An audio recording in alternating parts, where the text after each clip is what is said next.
Diamond carrot എന്ന പേരിൽ വരുന്നതാണ്. ഇമ്പോർട്ടഡ് പ്ലാന്റ് ആണ്. ക്ലൗഡിയ എന്നാണ് ഇതിൻ്റെ പേര്.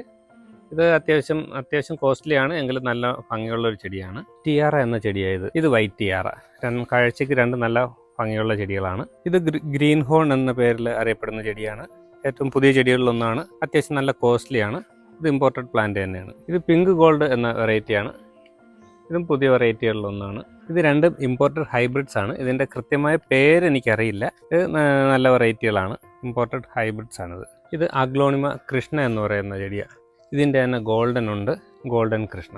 ഇത് രണ്ടും കുറച്ച് കോസ്റ്റ്ലി ആയിട്ടുള്ള പ്ലാന്റ് ആണ്. ഇത് ഹൊറൈസോൺ എന്ന് പറയുന്ന ചെടിയാണ്. ഹൊറൈസോൺ അത്യാവശ്യം നല്ല ഭംഗിയുള്ള ചെടിയാണ്. ഇത് സ്റ്റാർബക്ക് എന്ന് പറയുന്ന ചെടിയാണ്. സ്റ്റാർബക്ക് ഇത് കുറച്ച് കൂടെ കളർ വരേണ്ടതാണ്, പക്ഷേ ഇവിടെ നമ്മുടെ കാലാവസ്ഥയിൽ അത്രയും കളർ വരുന്നില്ല. കുറച്ച് ഗ്രീനിഷ് ആണ്, പക്ഷേ ഇലയ്ക്ക് നല്ല വലിപ്പത്തിൽ വളരുന്നൊരു ചെടിയാണ്.